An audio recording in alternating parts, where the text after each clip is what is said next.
Salut Gilles, Salut Thierry, comment ça va? la grande forme. Eh ben écoute, ça fait plaisir que tu sois là et puis que tu partages les tips pour nos amis. Avec plaisir. Gilles avait fait une interview sur la chaîne des secrets de Chronos il y a quelque temps, C'est vrai. euh, C'est vrai. alors que tu étais en train d'investir d'ailleurs dans... Oula, c'est il y a longtemps là. Ouais. 3-4 ans. Oh, ça fait plus longtemps, je 4 crois. ans, je sais plus. Ouais, à Ouais, peu près. bon. Et du coup, tu vas nous expliquer un peu qui tu es, ce que tu fais, et voilà. Et on va partager tout un tas d'infos intéressantes. Super. Avec Alors, plaisir. je t'écoute, et puis nos amis t'écoutent également. Ok, donc Gilles, 52 ans, mes deux filles ont 22 et 19 ans. Moi, je suis un investisseur sur le tard parce que j'ai investi, je devais avoir plus de 45 ans, 46 peut-être. Ah oui. J'ai Donc, investi juste au moment du Covid en fait. Ok. Au moment du Covid, j'ai investi et voilà, donc ça c'est la partie investisseur. Sinon avant j'étais entrepreneur, enfin j'avais mes propres entreprises et là depuis 2 ans maintenant j'ai repris un job salarié dans une boîte où je suis directeur commercial. D'accord. Dans Voilà. quel domaine d'activité? Dans l'hôtellerie, Ok. voilà. Donc, je gère des équipes un peu partout en Europe. Voilà. Eh ben, c'est Ce qui fait que j'ai parfait. pas beaucoup de temps. Donc ça, oui, c'est intéressant ce que tu dis là parce que du coup ça va nous permettre de rebondir par rapport aux questions. Quel type d'investissement tu as fait donc, au moment du Covid? À quel endroit déjà pour situer un peu? Toi Alors, tu travailles sur région parisienne, c'est ça, hein? Alors moi je travaille sur la région parisienne, j'habite en région parisienne, j'ai fait un investissement dans l'Est à côté de Nancy. Ok. En fait j'ai acheté deux immeubles de rapport qui font un total de 35 logements. Au même moment? En total, ouais. C'est deux immeubles qui sont l'un à côté de l'autre, qui ont Ok. exactement la même configuration. Je les ai Ouais. achetés en même temps. J'ai fait deux prêts différents pour pouvoir les faire en direct. Et D'accord. donc, voilà, donc il y en a un qui est fait à 17 logements et l'autre qui en a 18. Ok. Que des Et- T2 et des studios. Et à l'époque quand tu as investi, t'as pas fait de transformation Non, j'ai repris. C'est un immeuble qui avait une vingtaine d'années. Alors 20 ans du coup? Oui, donc les immeubles ont 20 ans. Ils ont été créés entre 99 et 2000. Enfin, ils avaient 20 ans quand je les ai achetés. Ok. Et voilà, ils étaient pour la plupart vides. Enfin, les appartements étaient pour la plupart vides et beaucoup loués des étudiants. Ok. C'était une bonne base pour démarrer. En revanche, j'ai fait un gros programme de réno, Ouais. puisque j'ai rénové chacun des appartements, quasiment tous maintenant. Les 35 ont été rénovés du coup. Quasiment les 35, ouais. Il Waouh. doit en manquer 5 ou 6 qui ne sont pas encore Et sur rénovés. combien de temps tu as rénové tous ces appartements? Alors en fait, j'avais fait deux choses finalement qui se sont avérées très bonnes. La première, c'est que j'avais fait un premier différé de 2 ans Ok. et un autre différé de 3 ans que j'avais réussi à obtenir. Comme quoi, quand on demande, on les a. Oui. Et c'est ça qui m'a permis Suffit de d'investir. demander, quoi. Voilà, donc en fait, ce que j'ai fait, c'est que je les ai fait tous rénover. Alors évidemment, j'ai aucune compétence là-dedans. J'ai trouvé des équipes, ce qui n'était pas forcément facile, mais j'ai trouvé des équipes. Oui, parce qu'à distance, on peut se poser la question de savoir comment on fait quand on est sur une région différente. Tu es quand même resté un petit moment pour trouver les équipes là-bas. Alors, je suis pas resté tant que ça. En fait, ce que j'ai fait, c'est que alors, déjà, les logements sont à 400 km de chez moi, Ouais. donc tout est à distance. J'y suis allé quand je l'ai acheté. On a passé peut-être une semaine maximum. Ouais. Et puis ensuite, j'ai commencé à trouver les gens. Je leur ai expliqué comment je voulais travailler.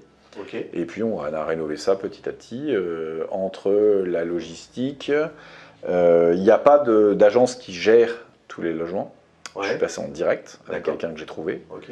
Et ensuite, j'ai essayé peut-être 3 ou 4 entreprises avant de trouver la bonne personne qui Ouais. comprend exactement comment je vais faire les choses. Et alors justement, l'entreprise de travaux, tu l'as trouvée comment du coup? Alors, un peu par hasard, la première, il y avait déjà quelqu'un qui était sur place mais qui ne comprenait pas comment je voulais travailler. C'est-à-dire qu'il ne répondait pas, il m'a fait des devis qui étaient ridicules ou qui étaient beaucoup trop chers. Et donc, je lui ai expliqué que c'était pas comme ça que je voulais travailler. Il n'a pas eu l'air d'avoir compris, c'est pas grave, j'en ai trouvé un autre, Ouais. je ne sais même plus comment d'ailleurs, par une agence, par je ne sais plus qui lui non plus comprenait pas comment je voulais travailler. Et dans un des contracteurs de cette deuxième entreprise était Cyril, avec qui je travaille toujours aujourd'hui, qui lui a très rapidement compris comment ça fonctionnait et comment je fonctionnais. Ouais, ouais. Et en fait, ce que j'ai fait, c'est que j'ai pris tous les logements et je les ai coupés c'est tous des duplicats. Donc en fait, j'ai une liste de matériaux. Ok. Et je prends toujours les mêmes. Donc en fait, tous mes logements ont les mêmes carrelages, ils ont la même configuration. Ah oui, donc effectivement, tu achètes en gros et ensuite... Alors non, j'achète pas en gros, par contre j'ai Ah. des standards. Ok. J'ai des standards, c'est-à-dire que je veux que tous mes logements soient faits d'une certaine manière. Après, je peux changer de l'un à l'autre, mais en revanche, quand par exemple aujourd'hui Cyril m'appelle pour me dire tiens, il y a le 203 qui va sortir, Ouais. je lui dis bah écoute, je vois dans mon logiciel, j'utilise Rentila. Ok. Je lui fais le point et je lui dis bah écoute, effectivement, je vois que celui-là il n'a pas été rénové encore, donc bah écoute, tu fais comme d'habitude, tu me le rénoves. Donc en fait, il sait qu'il doit Oui. tout repeindre. Il a le cahier des charges. Il a le cahier des charges, il sait exactement. Après, Ok. parfois, il m'appelle, il me dit bah non, finalement, j'ai fait ça. Voilà, donc je le laisse se débrouiller par rapport à ça. Lui, il est content parce qu'il a de l'autonomie et moi, je suis content parce que j'ai un résultat final. Ok. Donc finalement, tu as réussi à déléguer à 400 km Ouais.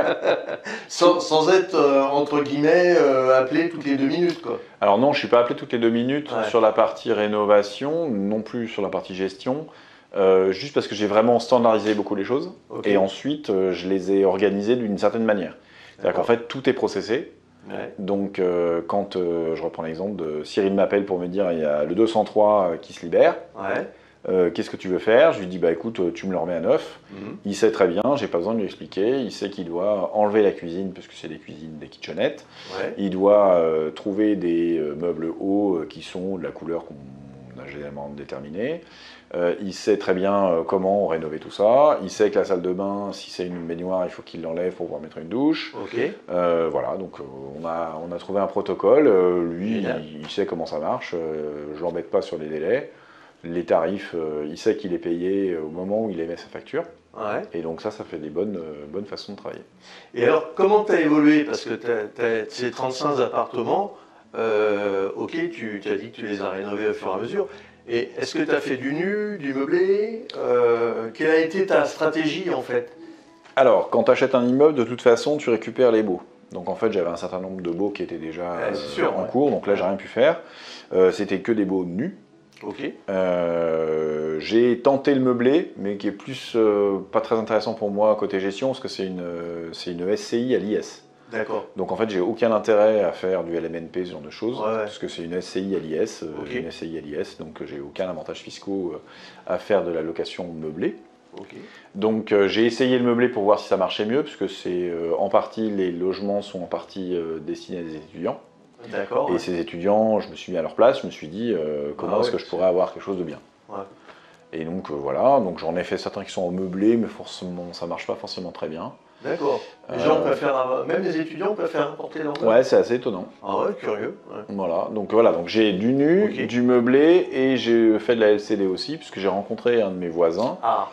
parce que c'est une région que je connaissais absolument pas, mais en revanche j'ai assez rapidement sympathisé avec d'autres personnes qui faisaient ce genre d'activité, parce que quand j'y allais et que j'avais pas d'appartement, Ouais. et ben, je dormais dans des Airbnb un peu partout, et j'ai vu qu'effectivement il y avait un marché assez intéressant. Donc j'ai pris un des appartements qui sont au rez-de-chaussée, parce que c'est ceux qui sont les plus difficiles à louer. Mhm. Et donc ceux du rez-de-chaussée, je les ai mis en Airbnb. J'en ai mis d'abord un premier en Airbnb qui a un 2 pièces. D'accord. Donc je l'ai fait refaire. J'ai eu un certain nombre de galères parce que j'ai des pompes de relevage qui marchaient pas, enfin, pas de petites choses. Et puis je l'ai mis sur Airbnb. J'ai vu que ça fonctionnait plutôt pas mal. Ça a mis du temps à démarrer, mais Ouais. finalement ça marche plutôt pas mal en Airbnb. Et depuis j'en ai fait d'autres. Donc j'ai du nu, du meublé, de la LCD. D'accord. Et alors, quand tu l'as mis en Airbnb, tu as dû rencontrer des problématiques, j'imagine. Parce que je veux dire, la gestion en Airbnb n'est pas la même qu'une gestion à l'année pour un étudiant ou pour quelqu'un d'autre. D'ailleurs. Alors j'utilise. Alors moi je connaissais déjà l'hôtellerie. Ok. J'utilise Oui, c'est vrai. Superhôte. Voilà. J'utilise Superhôte. Ouais, Mathieu. Voilà, exactement, Mathieu de Superhôte. Super logiciel, très bien fait.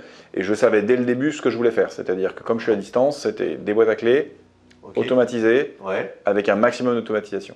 Ok. Parce que je suis à distance. Donc voilà, donc j'ai tout prévu comme ça. Les codes Wi-Fi, tout ça, ça a été fait de manière entièrement automatisée. Je me D'accord. suis mis à la place, moi j'utilisais beaucoup des Airbnb, donc je me suis mis à la place des gens, j'ai essayé de retrouver tous les irritants Ouais. pour les Airbnb, enfin pour la location courte durée, et j'ai essayé de les enlever au fur et à mesure. Et donc, quelle problématique tu as rencontré alors quand tu as mis en place cette gestion? Alors Parce sur que- la LCD ou sur la longue Ah durée? bah, sur la LCD. Sur la LCD, Bon, finalement, j'ai pas eu tant de problématiques que ça. Le vrai sujet de la LCD, c'est le ménage. D'accord. Si le ménage n'est pas bien fait, c'est toute la prestation qui est out. Ok. Comme j'ai tout automatisé, Ménage. le ménage. C'est le ménage qui est la clé de voûte de tout ça. D'accord. Quand tu dis si le ménage n'est pas bien fait, ça veut dire que tu as eu des mauvaises expériences? Oui, alors d'abord j'ai utilisé une première société, ensuite je suis allé voir, j'ai utilisé une première personne qui a commencé à faire les ménages, ensuite je suis allé voir une société de ménage qui m'a dit j'ai jamais fait ça. Ouais. Je lui ai dit c'est pas grave, on va apprendre C'est ensemble. l'occasion. C'est l'occasion. Donc on a appris tous les deux, j'ai regardé un peu les tarifs, ce qui se faisait, il y a d'autres personnes qui m'ont aidé, qui m'ont donné des indications de comment ça marche et de combien ça coûte. Ouais. Ensuite, j'avais mis un système de QR code où en fait j'avais chaque personne, une fois qu'elle avait fait le ménage, devait me dire tiens, j'ai vidé la Nespresso, j'ai fait un certain nombre de choses. D'accord. Et puis c'est en gros ce que j'ai utilisé. Après, qu'est-ce que j'ai eu? Alors je pense que j'ai eu le classique de toute la LCD, j'ai eu des gens qui ont voulu faire la fête. Ah. Bon, ça n'a pas été possible. J'ai eu des péripatéticiennes qui ont trouvé que le logement était drôlement bien. Ouais. Voilà, malheureusement. Au rez-de-chaussée, c'est pratique. Au rez-de-chaussée, c'est pratique. Le seul problème pour elle, c'est qu'il y avait il y a des caméras dans mes immeubles. Ah, t'as mis des caméras J'ai mis des caméras dans les partout. communs. J'ai mis des caméras dans les communs, comme Ok. ce sont mes communs, je fais ce que je veux dedans, donc j'ai mis des caméras. Ouais. Et je le précise bien sur les annonces Booking et Airbnb. Donc effectivement, toute personne qui souhaite venir Ouais, c'est sait un peu qu'elle sera filmée. dissuasif. pour le C'est un coup. peu dissuasif, voilà. Ok. Qu'est-ce que j'ai eu encore? On avait fait des niveaux de prestations plutôt haut de gamme. On se cherche encore un peu sur un certain nombre de prix. Mhm. Et on s'est aperçu que ça répondait à un vrai besoin. Donc ça, c'était pas mal. Il a fallu à peu près 1 an pour que ça prenne une certaine forme de récurrence. Ouais, ok. Et puis voilà, donc plutôt pas mal. Et le fait d'être à distance, c'est moi qui répondais à tous les messages. Petit à petit, j'ai peaufiné les messages pour qu'ils soient complètement automatisés. Ouais, le principe, c'est d'automatiser un maximum, quoi. Pour Absolument. que, du coup, il y ait 95 à 98% de ce qui peut se passer qui soit déjà traité en amont, quoi. Exactement. Alors en fait, ils m'appellent plus sur mon téléphone. Et au début, ils m'appelaient un peu, puis finalement, au fur et à mesure de leurs appels, je leur disais mais je comprends pas, pourquoi vous... Ah ben non, mais j'arrive pas à faire le code. Donc j'en ai fait une vidéo sur le code. Ouais, très bien. Ah bah non, mais je comprends pas comment ça marche, donc on a fait des vidéos à l'intérieur du logement, voilà. Ensuite on a utilisé un modèle de boîte à clés qui n'était pas le bon, parce que finalement c'était très compliqué, il fallait utiliser les deux mains, c'était Ah pas oui, compliqué. oui, avec le petit curseur. Ouais, avec le petit curseur ça haut, marche pas, donc en fait il faut utiliser Ouais. deux mains, donc il fallait leur en faire un mode d'emploi, ça allait pas. On a Ouais. trouvé un autre modèle de boîte à clés, celles qui sont en petite forme de petites maisons, Ouais. qui sont pas mal, mais qui à l'usure marchaient pas forcément, donc j'en ai toujours une d'avance. Ensuite j'ai trouvé un autre système de boîte à clés, enfin bon, bref. On a trouvé des moyens. Tu as des serrures connectées? Non, j'ai pas de serrure Non. connectée. D'accord. J'ai pas de serrure connectée parce que j'avais regardé, alors j'en ai acheté une, mais j'ai jamais installé parce qu'en fait la façon dont les portes sont faites n'est pas compatible. D'accord. Donc je l'ai acheté mais je l'ai jamais utilisé. Ok. Voilà. Ok. J'ai une boîte, j'ai une box SFR dans chaque logement. D'accord. Qui est rebootée de manière régulière. J'ai aussi un retour d'expérience. J'ai mis des chauffe-eau plats Oui. instantanés. Ouais. Énorme erreur, ça sert strictement à rien, ça consomme beaucoup plus d'électricité. Et pour la LCD, au fait au début, j'avais un système de domotique, je les atteignais à distance, tout ça. Aucun Ouais, intérêt. c'est ingérable. Voilà, ingérable, vaut Ouais. mieux garder un bon vieux cylindrique, ça fonctionne aussi bien, c'est beaucoup moins cher à l'achat, c'est plus facile d'entretien. J'en ai déjà quelques-uns qui ont pété, donc voilà. Ok. Donc, après j'ai fait mes erreurs quoi. Donc du coup, maintenant, tu as combien d'appartements qui sont en LCD? Alors en LCD j'en ai 1, 2, 3, 4, j'en ai 4. 4 appartements. Ok. Et sur ces 4 appartements, ils tournent tous correctement? Non, j'en ai un qui tourne très bien, j'en ai un que j'ai entièrement refait, j'ai investi pas mal d'argent dedans. La rentabilité n'est pas là, j'aurais peut-être pas dû le faire, mais bon, c'est pas grave, c'est fait, c'est comme ça qu'on apprend. Et j'ai 2 logements insolites, j'en ai un qui fonctionne très bien et j'en ai un autre qui fonctionne pas du tout. Ah, insolite, très intéressant. Insolite. Donc atypique finalement. Exactement, il y en a un, c'est une cabine d'avion. Ah ouais? Donc en fait, ouais, je sais plus comment l'idée est venue, mais en fait, j'ai fait refaire l'intérieur d'une cabine d'avion sur un logement qui était un studio qui était un peu en longueur. Et donc j'ai fait faire ce qui ressemble à des hublots. Ouais. Et ensuite j'ai fait acheter des hublots parce que j'avais un fournisseur que j'avais trouvé. Enfin bref, des histoires pendables. Et voilà, donc je les ai fait éclairer de l'intérieur. Il y a un espèce de petit cachet rigolo. Ça fonctionne plutôt pas mal avec les inconvénients de la typique, sur lesquels on pourra revenir. Et j'en ai un autre qui a un logement des années 80. Et alors lui, soit je me suis complètement planté, mais je n'arrive pas à le faire décoller. Et assez étonnant, j'ai passé beaucoup de temps, j'ai pris beaucoup de plaisir à créer ce logement des années 80, mais j'arrive pas à le faire décoller. Je sais pas pourquoi. Ouais, c'est curieux. C'est assez curieux, je sais pas, c'est des photos, donc je les fais refaire, j'ai essayé d'évaluer si c'était le prix. Je crois que tu avais mis une borne d'arcade. Alors, dedans, il y a une borne d'arcade, il y a un Minitel, il y a une boule à facettes. Ah ouais, c'est retour à les années 80. Ah oui, j'ai passé 6 mois à sourcer l'ensemble des éléments, donc on a vraiment fait quelque chose de très précis. Okay. Mais celui-là ne fonctionne pas, je ne sais pas pourquoi, j'arrive pas à déterminer pourquoi. Est-ce que c'est le prix, est-ce que c'est l'emplacement? Alors c'est pas l'emplacement parce que le jet fonctionne très bien, donc c'est pas l'emplacement. C'est pas le prix puisque globalement je vois pas pourquoi. Ouais, c'est à peu près dans on est dans les mêmes ordres de grandeur. Le prix du jet, quoi. Est-ce que c'est la promotion? Certainement. Est-ce que ce sont les photos? J'en suis à mon quatrième séance de shooting. D'accord. Donc j'ai essayé quand même plein de solutions différentes, mais j'ai pas trouvé la bonne. Donc voilà. Bon. Ok. Il n'y en a pas trouvé. Alors, quels sont, d'après toi, les critères les plus importants pour sélectionner une bonne conciergerie? Parce que finalement, tu as des gens qui sont sur place, donc le ménage, tu en as parlé. La gestion du linge, peut-être? Comment tu fais?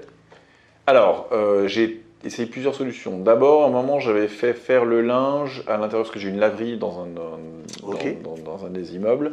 J'ai une laverie pro, et en fait, au début, je faisais faire le linge par la personne qui faisait le ménage. Donc en gros, elle prenait les draps, elle les mettait dans la machine, elle faisait le ménage, elle allait récupérer dans la machine pour la fois suivante. Sauf que ça n'a pas toujours fonctionné, on n'avait pas assez de rotation, c'était pas très pratique. Donc ça, c'est pas une bonne idée. Tu avais combien de kits de linge pour un appartement? J'avais 3 kits de linge, mais en revanche, quand tu avais beaucoup de rotation en très peu de temps, je me suis retrouvé avec des draps mouillés. Enfin, bon. Le problème, c'est de sécher, quoi. Il faut avoir des machines lavantes et séchantes également. Alors, j'ai une machine à laver pro et j'ai une séchante pro. Ouais. Mais en revanche, ça, non. Voilà, parce qu'en fait le truc c'est que parfois la machine était déjà prise, parfois elles arrivaient et puis il fallait mettre à laver, et en fait elles attendaient que ça soit sec, mais c'était pas forcément sec. Voilà, donc plein d'éléments, plein d'impondérables, donc ça c'était pas une bonne idée. Donc ensuite j'ai regardé pour pouvoir l'externaliser complètement avec une laverie, etc., enfin avec une blanchisserie, j'en avais pas dans mon coin, et donc finalement j'ai trouvé la personne qui fait la conciergerie, qui s'occupe du linge, et c'est juste parfait. C'est le mieux. Voilà, c'est parfait. Bon, alors, la personne qui s'occupe de ça est juste exceptionnelle. Je la recommande à toutes les personnes dans l'Est. Je vous en prie, envoyez-moi un message, je vous la recommande tous les jours. Elle répond aux emails, elle répond aux appels. Réactive, quoi. Ultra réactive. La réactivité, c'est la clé. Voilà, on parlait des critères de sélection. Le ménage, la réactivité. D'accord. Et le côté commercial dans l'approche. Ok. Vraiment, le côté commercial dans l'approche, c'est vraiment parfait. Et moi, la personne avec laquelle je bosse, je la recommande tous les jours parce qu'elle est vraiment parfaite. Elle fait ça comme si c'était chez elle. Voilà, elle gère les impondérables. Elle me contacte que quand c'est vraiment nécessaire. Et franchement, j'ai rien à dire. Elle fait la part des choses entre ce qu'elle peut gérer elle-même et le signal d'alarme. Le signal d'alarme, c'est si elle m'appelle. Je sais que si mon téléphone sonne et qu'il y a Anne sur mon téléphone, c'est que c'est pas bon. C'est pas bon. Ok. C'est pas bon. Sinon, pour tout le reste, tout est géré. Donc, finalement, tu as une tranquillité d'esprit parce que tu as réussi à bien déléguer à une bonne conciergerie. C'est ça. Ok. Donc, le message, c'est qu'effectivement, quand on est investisseur, on peut déléguer à une conciergerie. Ah bah oui, moi je suis à 400 km, je vois pas la tête d'un client, jamais. J'ai mes caméras, j'ai donné l'accès aux caméras à d'autres personnes. Si on prend l'ensemble des immeubles, je pense que j'ai fait un espèce de MBA en gestion, ce que j'ai eu, dans l'ordre, enfin pas dans l'ordre, mais j'ai eu 2 personnes qui sont décédées, pas dans les locaux, mais bref, donc j'ai déjà eu 2 décès dans mes logements. Après c'est la vie. Voilà, j'ai eu des impayés. Voilà, j'ai eu des impayés. Ok. Allez, Alors, pas en LCD justement. Alors en LCD, non. En LCD, j'ai pas eu trop de problèmes. Mais effectivement, si tu prends l'ensemble du parcours de ce que j'ai pu faire, je pense que j'ai eu tous les cas. J'ai eu des impayés, j'ai eu des gens qui ont menacé d'autres personnes avec des armes contendantes. J'ai eu un syndrome de Diogène. J'ai eu... Qu'est-ce que j'ai eu? Ah oui, si, j'ai eu un truc. Alors il faut que je vous raconte. C'est assez intéressant. J'ai eu, ça m'est arrivé ce week-end. Ce week-end, j'ai fait une opération que... Je te livre un scoop, parce que je ne sais pas comment tu réagis. C'est tout frais. C'est tout frais. J'ai quelqu'un qui est rentré dans le logement, normalement, je parle de location longue durée, là c'était un meublé. Oui. La personne est rentrée le 1er novembre, il a payé son mois d'avance, j'avais vérifié, il avait bien un employeur, tout ça c'était bien. Et 1er décembre, pas de loyer, 10 décembre, pas de loyer, 15 décembre, pas de loyer, 30 décembre, je rappelle, machin, ne me répond plus. Voilà, et donc il a payé un mois de loyer et un mois de caution, c'est tout, il n'a plus rien payé derrière. Okay. Et donc, moi j'ai un truc très simple, je décroche mon téléphone, j'appelle l'avocat et j'ai un forfait pour envoyer les huissiers et tout ça. Donc ça c'est parti dès le mois de février. C'est un des process que tu as mis en place. C'est un des process, j'ai un avocat qui me connaît, fait bonjour, logement machin, voilà le bail, voilà le nom de la personne, merci de faire l'assignation. Je fais l'assignation. Personne ne me répond pas, évidemment l'assignation revient parce que l'huissier n'a pas pu la délivrer, bref ça continue, donc la personne me doit, le loyer c'est 460 €, 460 € tous les mois, machin, décembre, janvier, février, mars, avril.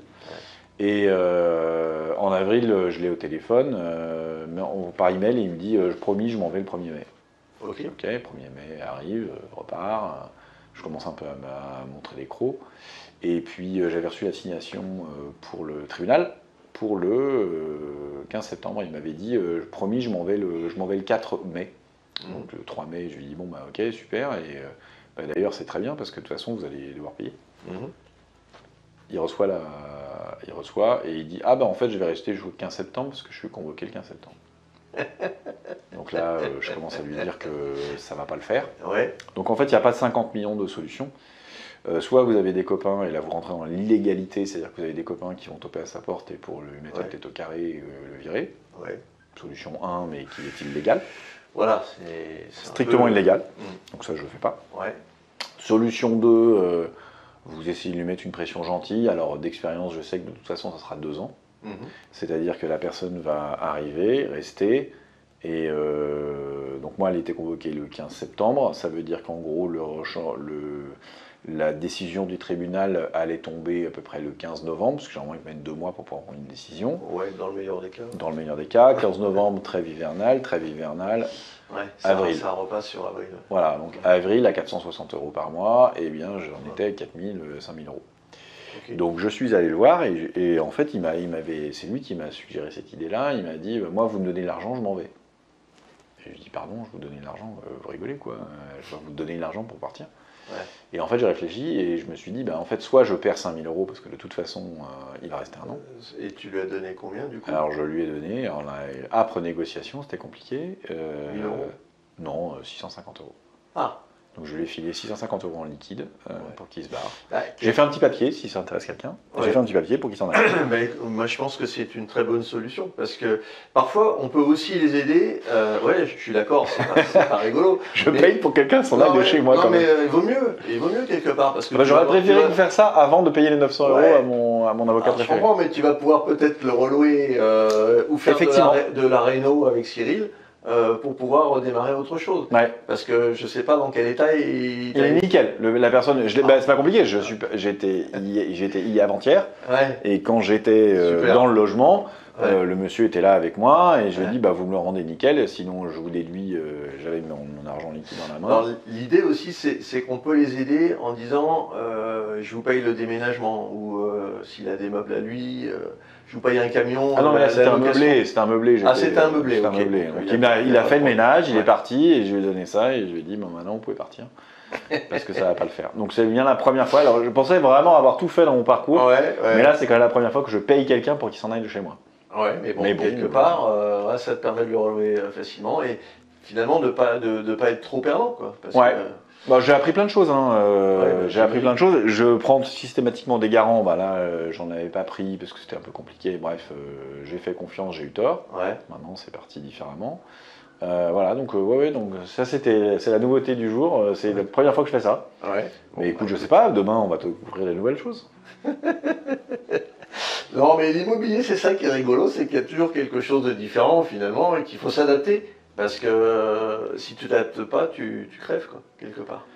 Alors oui, alors moi je trouve que ça a plusieurs avantages. D'abord, ça m'a permis de rencontrer des gens super bien, donc Cyril, Jess, Anne, Romain, c'est vraiment des gens avec qui j'adore travailler, qui sont des gens très bien, bien organisés. J'ai eu du mal, c'est pas facile, mais... Les identifier, ça t'a pris pratiquement, je me souviens, ça t'a pris à peu près 6 mois, quoi. Je dirais que plutôt ça m'a pris 3 ans en fait. Bon. Parce que trouver les bons... faire en sorte qu'ils comprennent, qu'ils n'essayent pas de me la faire à l'envers, parce que je suis à 400 km, qu'ils comprennent comment je travaille, de leur donner la confiance, faire en sorte de pouvoir travailler ensemble. Ouais, ça m'a pris... Alors après, c'est allé plus ou moins vite, mais je prends l'exemple de Cyril. Au début, il me dit, mais j'ai tel problème, et je lui dis, bah tu sais quoi, t'es plus intelligent que moi, donc tu trouves la solution. Ouais. Propose-moi 2 solutions. Voilà, qu'est-ce que tu proposes, on choisira ensemble. Voilà. À la limite, c'est ça, quoi. Exactement. J'ai un copain qui fait un petit peu d'immobilier et qui m'a dit, oh là là, moi t'as vu, je négocie pour les chauffe-eau, ça prend une heure. J'ai dit, mais moi je sais même pas quand un chauffe-eau s'en va en l'air. Ouais. La personne contacte le numéro. J'ai le délégué et il sait très bien, il m'envoie la facture, il les paye tout de suite et puis voilà. Finalement, tu as cette tranquillité d'esprit qui t'emmène à pouvoir faire d'autres choses. De toute façon, j'ai pas trop le choix parce que j'ai un emploi du temps un peu compliqué depuis 2 ans. Ok, bah écoute, super, merci pour ce partage. Avec plaisir. Et dernière question, la question qu'on ne te pose jamais. Qu'est-ce que ça serait ? Écoute, la question qu'on me pose jamais, c'est est-ce que quand même tu prends du plaisir ? Et en fait, la réponse est très clairement oui. Alors ouais, il y a un peu d'emmerde, mais enfin c'est quand même pas non plus très très compliqué. Ouais. En fait, une fois qu'on a compris qu'une location c'était publier une annonce, filtrer des personnes en entrée, récupérer un dossier, faire un bail, faire un état des lieux, gérer des relations. Moi, j'ai pas des clients en fait. J'ai pas des locataires, j'ai des clients. Ouais, j'ai des clients à qui je vends une prestation d'hébergement, que ce soit nu, meublé ou LCD. Je les traite exactement de la même façon. J'ai mis en place plein de petits process, mais une fois que tu as découpé ça en petits morceaux et que tu te dis bah, ça je peux le déléguer à telle personne, ça je peux pas le déléguer. La sélection des locataires par exemple, c'est quelque chose que je n'ai pas délégué. Donc finalement, est-ce que je prends du plaisir ? Oui, parce que j'aime bien découper ça en petits morceaux. Et alors évidemment il y a des merdes, mais globalement c'est hyper intéressant. En tout cas intellectuellement c'est assez rafraîchissant. Quitte à payer des gens pour qu'ils s'en aillent. Ouais, c'est de l'entrepreneuriat finalement. Ah bah c'est clairement ça. Parce qu'on dit investir dans l'immobilier, c'est pas de l'entreprise, mais je suis pas d'accord. C'est complètement de l'entrepreneuriat. Alors ça dépend combien t'en fais. Toi ou moi ce que je fais, voilà, 35 logements, ça commence à être un peu... C'est l'entrepreneuriat. Peut-être que sur un logement, un appartement, ça peut... Et en termes de temps, parce que je sais que c'est un truc qui t'intéresse et qui intéresse d'autres personnes, en termes de temps, pour 35 logements, je dois y passer, allez, une demi-heure par semaine, avec les LCD. Les LCD comprises. C'est QFD. Voilà, et c'est très rentable. Alors c'est pas ultra rentable pour la LCD. La LCD n'est pas forcément ultra rentable, mais par contre, ça rapporte de l'argent. Oui, c'est ça. Oui, ça marche. Tu vas générer du cash flow tous les mois. Exactement, exactement. Voilà, donc ça rentabilise ton bien, bien sûr. Et finalement ça fait travailler aussi le tissu local et des gens. Ah oui, j'achète tout en local, voilà. Mais effectivement, c'est intéressant de se rendre compte que ça fonctionne. Ok. Bah, merci pour ton partage, Gilles. Avec plaisir. Et puis à très vite pour de nouvelles aventures. Avec plaisir. Au revoir, merci à vous. Au revoir.